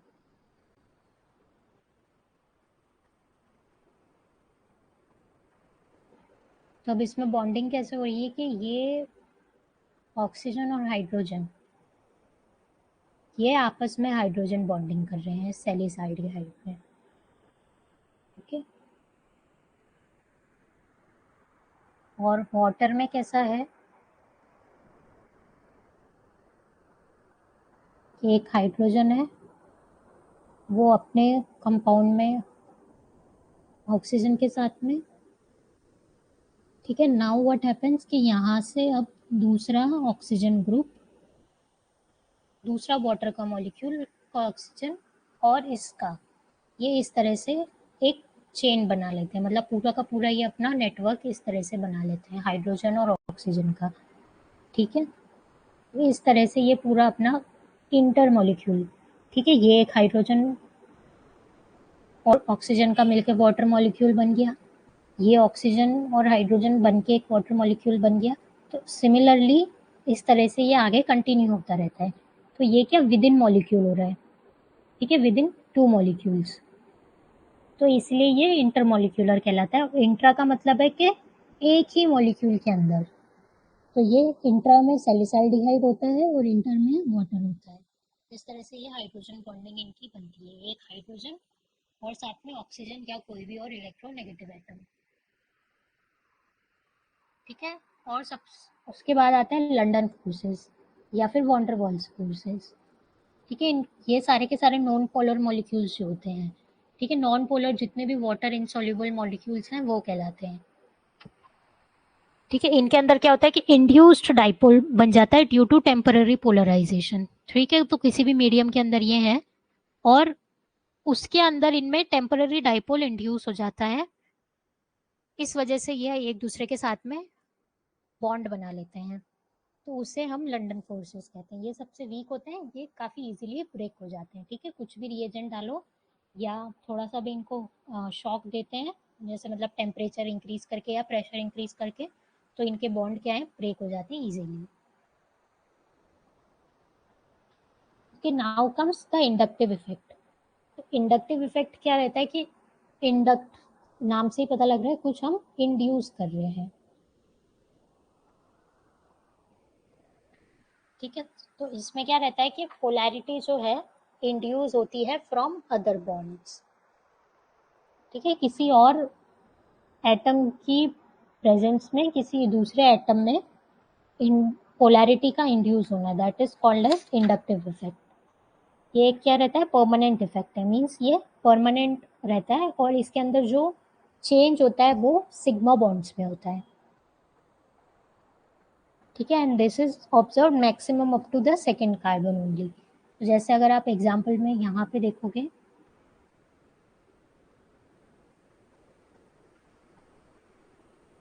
क्या चाहिए रहता है कि इसके अंदर कार्बन एक होना चाहिए, ठीक है, ये कार्बन है, और साथ में कोई दूसरा एटम होना चाहिए, ठीक है। या तो वो कार्बन से इलेक्ट्रो पॉजिटिव हो सकता है या फिर वो कार्बन से ज़्यादा इलेक्ट्रो नेगेटिव हो सकता है, ठीक है। जैसे कार्बन से ज़्यादा इलेक्ट्रो नेगेटिव है फ्लोरीन और कार्बन से ज़्यादा इलेक्ट्रो पॉजिटिव है लिथियम, क्योंकि ये एक एल्कली मेटल है, ठीक है। अब इसमें क्या है कि पोलैरिटी इंड्यूस हो रही है, तो अब इंड्यूस होने में क्या है कि जो एल्कली मेटल्स हैं वो हमेशा पॉजिटिवली चार्ज ही रहेंगे किसी भी दूसरे एटम के कंपैरिजन में। तो जब लिथियम प्रेजेंट होता है उसकी प्रेजेंस में क्या होता है कि कार्बन के ऊपर जो है वो पार्शियल नेगेटिव चार्ज आ जाता है, क्योंकि ये इलेक्ट्रॉन ले रहा है लिथियम से, और इस पे पार्शियल पॉजिटिव चार्ज आ जाता है। तो ये चार्ज क्या है कि एक और मैक्सिमम दो कार्बन तक रहता है, ठीक है। तो इसीलिए ये सेकेंड कार्बन तक मैक्सिमम रहता है। ये CLI इस तरह से, ये एक प्राइमरी हो गया और फिर ये सेकेंडरी कार्बन हो गए, ठीक है। मैक्सिमम ये सेकेंड कार्बन तक रहेगा, और क्योंकि ये कार्बन से ज़्यादा इलेक्ट्रोपॉजिटिव मॉलिक्यूल है, इसीलिए इसमें क्या रहेगा कि प्लस आई इफेक्ट है, ठीक है। अब इसमें इसका एकदम अपोजिट होगा, माइनस आई इफेक्ट में। इसमें क्या होगा कि इलेक्ट्रोनेगेटिव है ये, तो इलेक्ट्रोनेगेटिव मॉलिक्यूल्स क्या करते हैं, अपने तरफ सारे के सारे एटम्स खींचने की कोशिश करते हैं, ठीक है। इनमें क्या टेंडेंसी होती है, to attract electrons from other atoms. तो ये अट्रैक्ट करेगा, इसलिए क्या हो गया, इस पे पार्शियल नेगेटिव चार्ज बिल्ड हो गया, और क्योंकि कार्बन ने इसको एटम्स दिए हैं, इसलिए इस पे क्या है कि पार्शियल पॉजिटिव चार्ज आ चुका है, ठीक है। और ये भी similarly maximum up to second carbon तक वैलिड है, और क्योंकि ये यहाँ पे पार्शियल नेगेटिव चार्ज है फंक्शनल ग्रुप पे, इसलिए ये नेगेटिव आई इफेक्ट है। इसमें हम क्या करेंगे, कार्बन का फंक्शनल ग्रुप नहीं देखेंगे, ठीक है। फंक्शनल ग्रुप पे जो चार्ज है वो कंसिडर होगा। यहाँ पे फंक्शनल ग्रुप फ्लोरीन है, इस पे नेगेटिव चार्ज है, तो यहाँ पे नेगेटिव आई इफेक्ट होगा। इस पे फंक्शनल ग्रुप पे पॉजिटिव चार्ज है, इसलिए ये पॉजिटिव आई इफेक्ट होगा, ठीक है। अब ये इंडक्टिव इफेक्ट कहाँ कहाँ पे फर्क पड़ता है इससे, तो फिजिकल एंड केमिकल प्रॉपर्टीज, ठीक है। इससे physical as well as chemical दोनों प्रॉपर्टीज बदल जाती हैं डाइपोल मोमेंट, ठीक है। डाइपोल मोमेंट जैसे हमने लास्ट स्लाइड में देखा, ठीक है, इनकी जो नेगेटिव और पॉजिटिव का बैलेंस है चार्जेस का वो चेंज हो जाता है।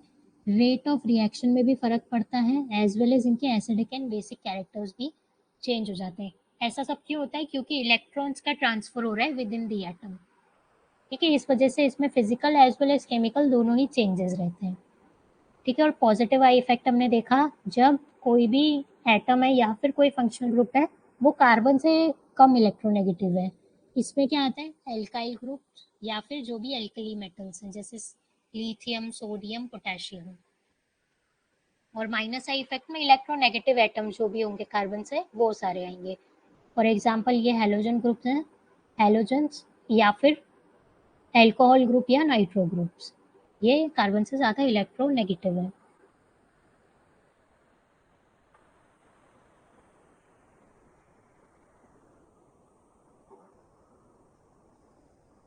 ठीक है। अब यहाँ पे हम इसको और डिटेल में देखेंगे, इंडक्टिव इफेक्ट को।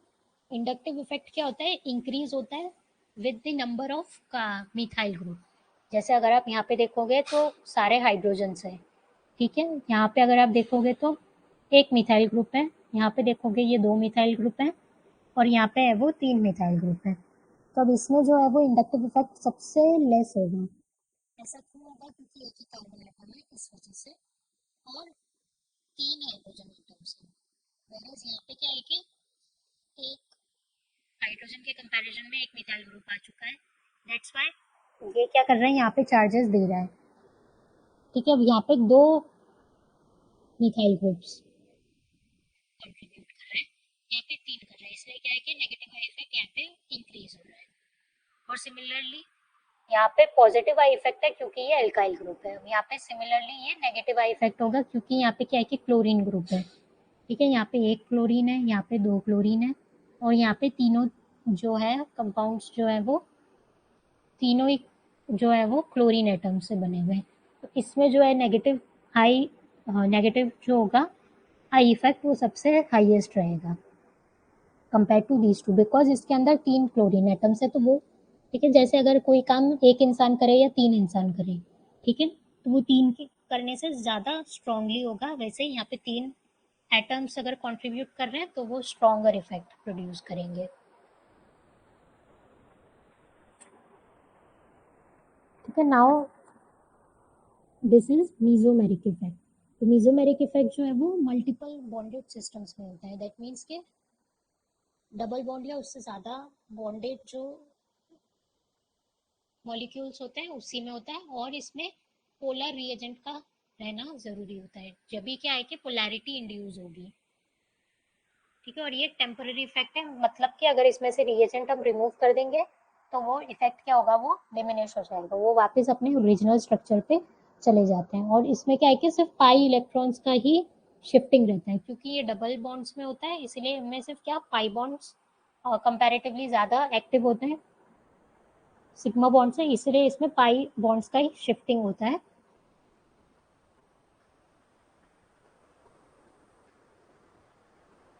ठीक है, तो ये जैसे हमने लास्ट टाइम एल्कीन्स के स्ट्रक्चर में भी देखा था, मार्कोनिकॉफ रूल में जो रिएजेंट की प्रेजेंस में क्या होता है कि ये डबल बॉन्ड में शिफ्ट हो जाता है।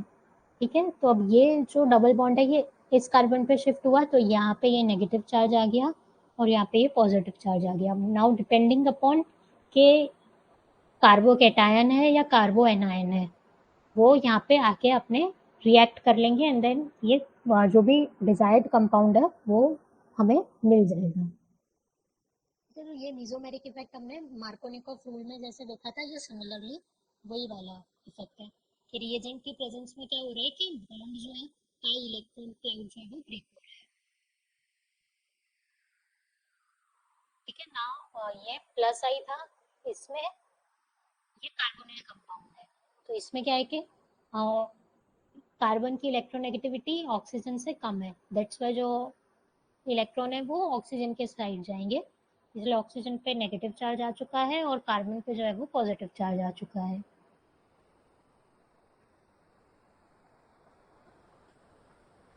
Now if you will see, इसमें प्लस आई और प्लस एन दोनों इफेक्ट हो रहे हैं।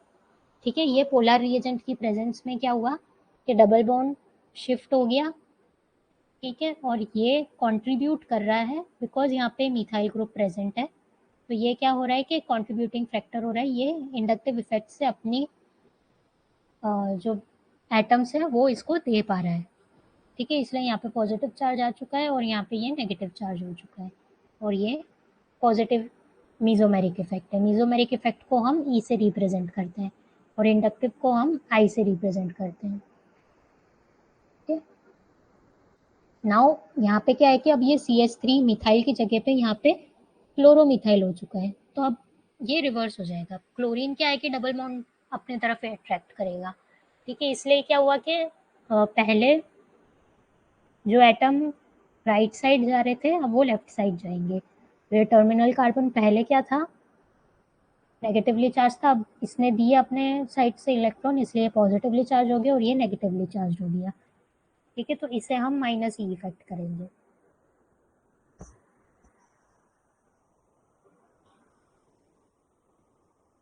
ठीक है, नाउ कम्स रेजोनेंस। तो रेजोनेंस क्या होता है कि हमेशा ही हाइब्रिड स्ट्रक्चर्स बनाता है। ठीक है, रेजोनेंस में एक या उससे ज्यादा ही हाइब्रिड स्ट्रक्चर बनते हैं। इसमें क्या होता है, हमेशा जो भी डबल बॉन्ड या ट्रिपल बॉन्ड कंपाउंड्स है उसी में रेजोनेंस देखने को मिलता है। ऐसा क्यों होता है, क्योंकि रेजोनेंस में है वो पाई बॉन्ड्स एक्टिव होते हैं, मतलब इनमें पाई बॉन्ड्स जो है वो पार्टिसिपेट करते हैं, दैट्स व्हाई। क्योंकि जो ओवरलैप होता है वो पाई पाई होता है या पी पाई ओवरलैप होता है। ठीक है, डीलोकलाइजेशन होता है वो पाई बॉन्डेड इलेक्ट्रॉन्स का होता है, इसीलिए इसमें मैंडेटरी है कि डबल बॉन्डेड या सिंगल बॉन्डेड कंपाउंड्स हो, कोई भी सॉरी डबल बॉन्डेड या ट्रिपल बॉन्डेड कंपाउंड्स हो, कोई भी सिंगल बॉन्डेड कंपाउंड्स में रेजोनेंस इफेक्ट नहीं दिखेगा। और ये जो रेजोनेंस स्ट्रक्चर हमें मिलते हैं इनको हम कैक्यूले स्ट्रक्चर्स भी बुलाते हैं। ओके, तो अगर आप यहाँ पे देखोगे ये बेंजीन का सबसे इजी एग्जांपल है कि हम डबल बॉन्ड को किसी भी तरह से इन दोनों तरीकों में से किसी भी तरह से रिप्रेजेंट करें वो स्ट्रक्चर करेक्ट ही कहलाएगा। एज वेल एज अगर हम उसका हाइब्रिड स्ट्रक्चर बना दें बीच में एक रिंग करके तो भी वो चलेगा। ये रिंग क्यों बनाते हैं? क्योंकि ये रेजोनेंस हाइब्रिड है। इसका मतलब क्या है कि ये सारे के सारे कार्बन एटम्स के बीच में ये रिवॉल्व हो रहा है, इसलिए हम इसको इस तरह से रिप्रेजेंट करते हैं। ठीक है, इसमें क्या होता है, बॉन्ड्स जो है वो लोकलाइज नहीं होते, सिर्फ इलेक्ट्रॉन्स का मूवमेंट होता है। कोई भी बॉन्ड जो है वो चेंज नहीं होगा, सिर्फ इलेक्ट्रॉन्स चेंज होते हैं और वो रेगुलरली चेंज होते रहते हैं, ऐसा नहीं कि एक जगह पे स्टिक हो।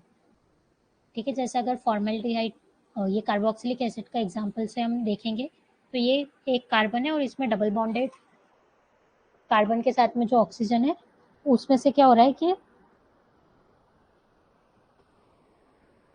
बॉन्ड जो है वो शिफ्ट हो रहा है। ठीक है, अब इसके पास ऑलरेडी 2 लोन पेयर्स हैं, इसके साथ साथ में इसमें नेगेटिव चार्ज भी हम यहाँ पे अटैच हो गया और ये जो डबल बॉन्ड है ये यहाँ पे आ गया। ठीक है, ये यहाँ से शिफ्ट होके अब ये इस पे आ गया, तो ये एक सेकंड रेजोनेटिंग स्ट्रक्चर बन गया। उसके बाद में क्या हुआ कि इन दोनों पे ही नेगेटिव चार्ज आ गया और बेसिकली हो गया। ठीक है, तो इसमें अगर हम नंबर ऑफ बॉन्ड देखेंगे तो यहाँ पे 1 2 3 4, तो यहाँ पे ये 4 बॉन्ड है। यहाँ पे भी अगर हम देखेंगे 1 3 4, यहाँ पे भी 4 बॉन्ड है। यहाँ पे अगर हम देखेंगे तो ये 3 बॉन्ड है, क्योंकि ये नेगेटिव हो गया और इन पे क्या है कि extra number of lone pair आ गए। यहाँ पे अगर देखोगे तो दोनों ऑक्सीजन के पास में लोन पेयर्स हैं, वेरेज अगर यहाँ पे देखोगे तो सिर्फ इनके पास नहीं था, जिसके पास डबल बॉन्ड है उसके पास तो वैसे भी लोन पेयर ऑफ इलेक्ट्रॉन्स नहीं रहेंगे, क्योंकि वो जो लोन पेयर है वो डबल बॉन्ड में इन्वॉल्व है। ठीक है, यहाँ पे एक के पास था और यहाँ पे ये नेगेटिव चार्ज आ गया था, दैट्स वाई कोई भी लोन पेयर अवेलेबल नहीं था। बट यहाँ पे इन दोनों के पास में नेगेटिव चार्ज भी आ चुका है और इसी वजह से क्या है कि एक्स्ट्रा पेयर ऑफ इलेक्ट्रॉन है जो लोन पेयर्स की तरह है, इसलिए ये क्या हो गया, लीस्ट कंट्रीब्यूटिंग हो गया। ये लीस्ट स्टेबल भी है as well as least contributing भी है। तो कंट्रीब्यूशन फैक्टर किससे डिटरमाइन होता है? नंबर ऑफ बॉन्ड से। ठीक है, इनमें क्योंकि 4 बॉन्ड है इसलिए ये दोनों इक्वली कंट्रीब्यूट कर रहे हैं और इसमें 3 है इसलिए ये थोड़ा कम कंट्रीब्यूट कर रहा है रेजोनेंस में। ठीक है, अब इसमें भी जैसे इंडक्टिव और मेसोमेरिक इफेक्ट है, इसमें भी अगर कोई इलेक्ट्रोपॉजिटिव ग्रुप है या इलेक्ट्रोनेगेटिव ग्रुप है इसके ऊपर ही नेगेटिव या पॉजिटिव जो है वो डिटरमाइन होता है, इफेक्ट जो बन रहा है वो। ठीक है, तो नेगेटिव में जितने भी इलेक्ट्रोनेगेटिव कंपाउंड्स हैं वो आएंगे।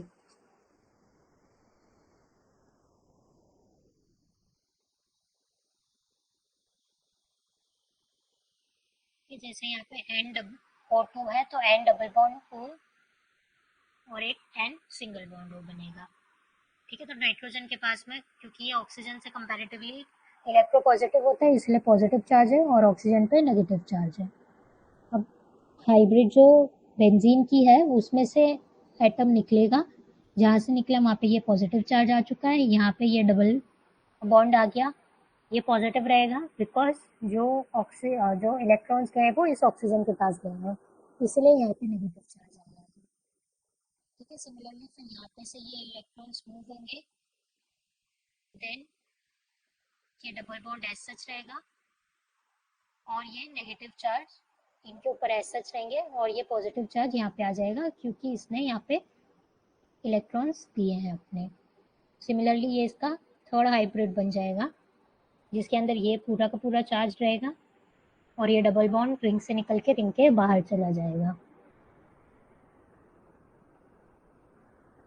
ठीक है, तो ये एक रेजोनेटिंग स्ट्रक्चर हो गया।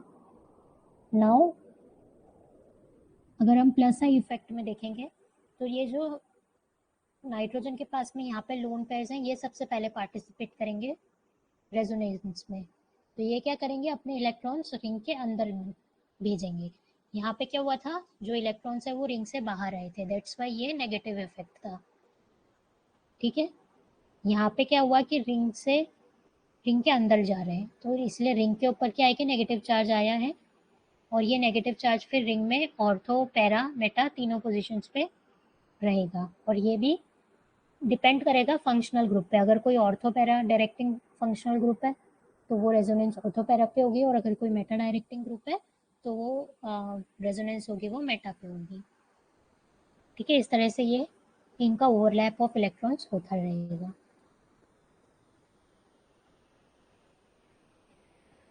Now after resonance, second important thing is hyperconjugations. ठीक है, हाइपर कॉन्जुगेशन में डीलोकलाइजेशन जो होता है वो सिग्मा बॉन्ड्स का होता है,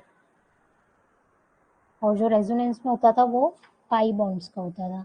तो ये इन दोनों में एक डिफरेंस है कि जो हाइपर कॉन्जुगेशन है उसमें सिग्मा बॉन्ड इन्वॉल्व होते हैं। दैट मीन्स कि इसके अंदर सिंगल बॉन्डेड कंपाउंड्स भी हाइपर कॉन्जुगेशन में पार्टिसिपेट कर सकते हैं। ठीक है, और इसको क्योंकि इसमें से बॉन्ड गायब हो जाता है इसलिए इसको हम नो बॉन्ड रेजोनेंस भी बोलते हैं। ठीक है, इसमें ओवरलैप जो होता है वो सिग्मा बॉन्ड्स के साथ में होता है along with the p and pi orbital। मतलब कि इसमें सिग्मा पाई भी ओवरलैप हो सकता है या सिग्मा p ओवरलैप भी हो सकता है। इसके ओवरलैप में मेजरली सिग्मा बॉन्ड ही जो है वो इन्वॉल्व रहता है। जैसे अगर हम यहाँ पे एल्कीन का स्ट्रक्चर देखेंगे तो यहाँ से इलेक्ट्रॉन जो है वो डबल बॉन्ड से बाहर के साइड पे गया, यहाँ से इलेक्ट्रॉन यहाँ पे एंटर हुआ। ठीक है, तो अब यहाँ पे अगर हम देखेंगे तो यहाँ पे कोई भी बॉन्ड नहीं रहा, और यहाँ पे ये इसने इलेक्ट्रॉन अपना दिया इसलिए पॉजिटिव चार्ज आ चुका है इसके ऊपर। इसने इलेक्ट्रॉन लिया दैट्स वाई इसके ऊपर नेगेटिव चार्ज आ गया। अब ये जो नो बॉन्ड है यही इनके तीनों पोजीशंस के बीच में चेंज होता रहेगा। ठीक है, यहाँ पे ये ऊपर की साइड पर नहीं था, यहाँ पे ये बीच में नो बॉन्ड इसने क्रिएट किया, और यहाँ पे ये सबसे लास्ट में नो बॉन्ड क्रिएट हुआ। ठीक है, तो ये नो बॉन्डिंग जो है वो सी और एच इनके ही बीच में घूमेगी। ठीक है, तो अगर ऐसा कुछ आप लोगों को पेपर में दिखे तो वो नो बॉन्ड रेजोनेंस या हाइपर कॉन्जुगेशन कहलाता है, और इसके अंदर क्या है कि सिग्मा बॉन्ड्स इन्वॉल्व रहते हैं। ठीक है, अब इसके अंदर दो टाइप्स के होते हैं, एक होता है सैक्रिफिशियल हाइपर कॉन्जुगेशन, एक होता है आइसोवेलेंट हाइपर कॉन्जुगेशन। सैक्रिफिशियल में क्या होता है कि नंबर ऑफ कोवेलेंट बॉन्ड जो है वो कम होते हैं compare to the original structure. ठीक है, अगर पहले से कम है दैट मीन्स कि कुछ तो गया है। ठीक है, कुछ तो कम हुआ है, और कम हुआ है दैट मीन्स वो सेक्रीफाइस हुआ है। ठीक है, फॉर एग्जाम्पल अगर हम देखेंगे यहाँ पे टोलुइन में, तो टोलुइन ने क्या किया है कि रिंग के अंदर अपने इलेक्ट्रॉन्स दिए हैं। ठीक है, इस वजह से क्या हुआ कि टोलुइन के ग्रुप CH3 में ही 3 पोजीशंस पे पहले तो 3 नो बॉन्डिंग स्ट्रक्चर्स बने। ठीक है, यहाँ पे ये सिर्फ लेफ्ट वाले को रिप्रेजेंट कर रहा है, लेफ्ट वाले के इस तरह से 3 स्ट्रक्चर्स बने हैं। सिमिलरली फिर ये ऊपर वाले के भी 3 इस तरह से रेजोनेटिंग स्ट्रक्चर्स बनेंगे, देन ये राइट वाले के भी इस तरह से स्ट्रक्चर्स बनेंगे। दैट्स वाई एक बॉन्ड के लिए 3 स्ट्रक्चर्स बनेंगे, तो टोटल ये 9 कंट्रीब्यूटिंग स्ट्रक्चर्स होते हैं, और ये सैक्रिफिशियल हाइपर कॉन्जुगेशन कहलाता है।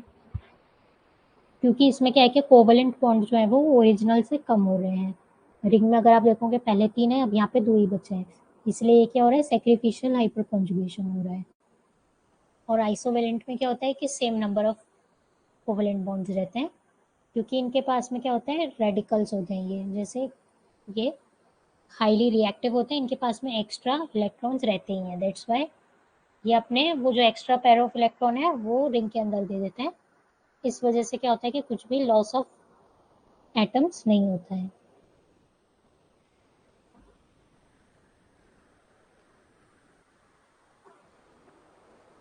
ठीक है, now we will discuss if you all have any queries. ठीक है, तो आपको अगर कुछ भी क्वेरीज हैं आप चैट बॉक्स में लिख दो, we can discuss it right now.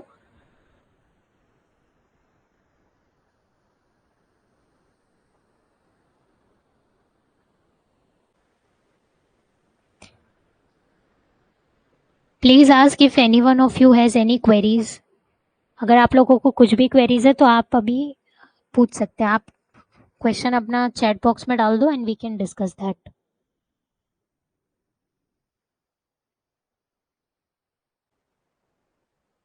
Okay, Mayuri को कोई क्वेरीज नहीं है और किसी को कुछ क्वेरीज हैं? अगर आपको कोई क्वेरीज हैं तो you can ask. Vishwajeet, screen visible नहीं है because the lecture is over. अगर आपको कुछ क्वेरीज हैं कोई स्पेसिफिक स्लाइड में तो वो हम अभी डिस्कस करते हैं। अगर कोई स्पेसिफिक स्लाइड आपको वापस से समझनी है तो वो भी बता दो, we can discuss it now.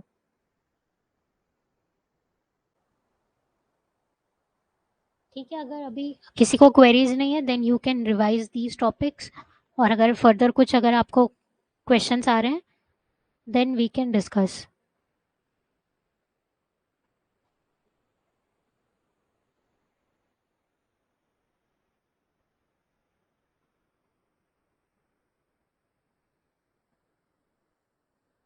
कि विश्वजीत को नेगेटिव रेजोनेंस में क्वेरी है तो वो हम वापस से एक बार डिस्कस कर लेते हैं। ठीक है, let me know once you can see the screen.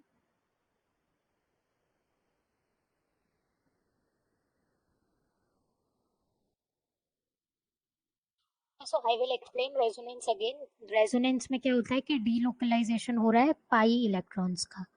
ठीक है, पाई इलेक्ट्रॉन्स जो भी है वो डबल बॉन्डेड या फिर ट्रिपल बॉन्डेड कंपाउंड्स में ही प्रेजेंट होते हैं। ठीक है, तो इसके अंदर जितने भी अनसैचुरेटेड कंपाउंड्स हैं वो रेजोनेंस में इन्वॉल्व होंगे। और इसमें जो ओवरलैप होता है वो पी पाई या फिर पाई पाई ओवरलैप होता है। ठीक है, अब इसमें क्या रहता है कि बॉन्ड्स जो है वो लोग मतलब बॉन्ड चेंज नहीं हो रहे, जस्ट जो इलेक्ट्रॉन्स हैं वो डीलोकलाइज हो रहे हैं। दैट मीन्स वो अपनी पोजीशंस चेंज कर रहे हैं। ठीक है, अगर आप यहाँ पे देखोगे ऑक्सीजन है, ऑक्सीजन में जो सिंगल बॉन्डेड ऑक्सीजन है उस पे लोन पेयर है। ठीक है, ये लोन पेयर एक एक्स्ट्रा पेयर है। यहाँ पे क्या है कि वो लोन पेयर ये डबल बॉन्ड में इन्वॉल्व है, इसलिए यहाँ पे लोन पेयर विजिबल नहीं है। अब ये क्या होगा, डबल बॉन्ड से इलेक्ट्रॉन्स ऑक्सीजन की साइड पे जाएंगे, तो क्योंकि ऑक्सीजन ने एक्स्ट्रा इलेक्ट्रॉन्स ले लिए इसलिए इस पर नेगेटिव चार्ज आ चुका है। ठीक है, अब ये डबल बॉन्ड कहाँ गया, लोकलाइज होके मतलब चेंज हुआ है, और ये लोन पेयर्स जो ये वाले थे ये अब डबल बॉन्ड में इन्वॉल्व हो चुके हैं। ठीक है, नाउ अगेन जो थर्ड स्ट्रक्चर बनेगा उसमें क्या है कि दोनों ऑक्सीजन मॉलिक्यूल्स के पास में नेगेटिव चार्ज है, क्योंकि दोनों ने क्या है कि इलेक्ट्रॉन्स डबल बॉन्ड से पुल कर लिए, तो फर्दर कोई डबल बॉन्डिंग पॉसिबल इसमें है नहीं। ठीक है, और अगर आप देखोगे तो इस कार्बन की जो वैलेंसी है वो 3 की है, वेरेज ये जो आगे के दो स्ट्रक्चर्स के कार्बन थे उसकी वैलेंसी जो है वो 4 की थी। तो दैट मीन्स कि ये जो है वो सबसे कम स्टेबल है, इसलिए इसका कॉन्ट्रीब्यूशन जो है वो सबसे कम है। Okay, now we will see negative R effect. Negative में क्या है कि इलेक्ट्रॉन्स जो है वो बेंजीन रिंग से जा रहे हैं। ठीक है, बेंजीन रिंग के अंदर से ये बाहर जा रहे हैं। ठीक है, दैट्स वाई बाहर अंदर से बाहर जा रहे हैं, इसीलिए रिंग पे क्या है कि नेगेटिव जो है जो फंक्शनल ग्रुप है उस पर नेगेटिव चार्ज डेवलप हो रहा है। ठीक है, जैसा हमने इंडक्टिव में देखा था जो फंक्शनल ग्रुप है उसके ऊपर जो चार्ज रहेगा वो इफेक्ट का हमारे पता लगेगा कि किस टाइप का वो इफेक्ट चल रहा है। ठीक है, जैसे अगर यहाँ पे देखेंगे तो ये बॉन्ड जो है वो विद इन रिंग से आउटसाइड द रिंग जा रहा है, इसीलिए क्या है कि रिंग के अंदर जो है वो पॉजिटिव चार्ज आया है, बट फंक्शनल ग्रुप जो है नाइट्रो का इस पर नेगेटिव चार्ज डेवलप हो गया है। दैट्स वाई ये नेगेटिव आर इफेक्ट है।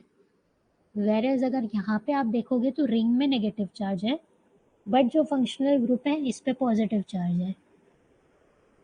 ठीक है, तो ये वाला जो इफेक्ट है ये पॉजिटिव आर इफेक्ट कहलाएगा, क्योंकि इसमें क्या है कि इलेक्ट्रॉन्स रिलीज हो रहे हैं टुवर्ड्स बेंजीन रिंग। रिलीज कैसे हो रहे हैं, क्योंकि ये जितने भी एटम्स हैं इन पे लोन पेयर ऑफ इलेक्ट्रॉन जिन भी ग्रुप में होगा वो सारे के सारे, क्योंकि लोन पेयर है, ठीक है, ये एक्स्ट्रा है, इसलिए ये कि अपना इलेक्ट्रॉन इजीली रिंग के अंदर दे पा रहे हैं, और ये नेगेटिव आर इफेक्ट बना रहा है।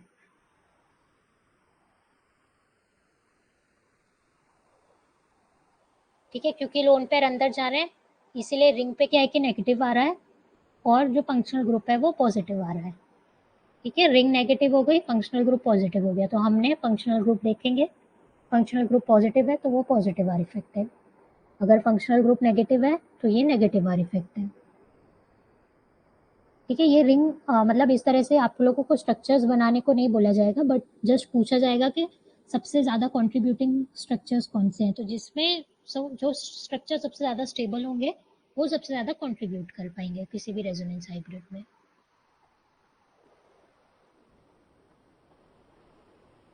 कॉन्जुगेशन जिसके अंदर कोवेलेंट बॉन्ड चेंज हो जाए, दैट इज सैक्रिफिशियल। ठीक है, जैसे अगर यहाँ पे आप देख रहे हो जो रिंग है उसके अंदर जो कोवेलेंट बॉन्ड है, यहाँ पे 3 थे, अब यहाँ पे 2 हो गए। ठीक है, तो ये नंबर ऑफ बॉन्ड्स जो है वो डिक्रीज हो गए, इसीलिए ये सैक्रिफिशियल हाइपर कॉन्जुगेशन है। बट अगर किसी में नंबर ऑफ बॉन्ड जो है वो सेम रहेंगे, दैट इज आइसोवेलेंट कॉन्जुगेशन। तो ये डेफिनेशन याद रखो, दैट इज इट। इसके स्ट्रक्चर वगैरह कुछ नहीं आएंगे।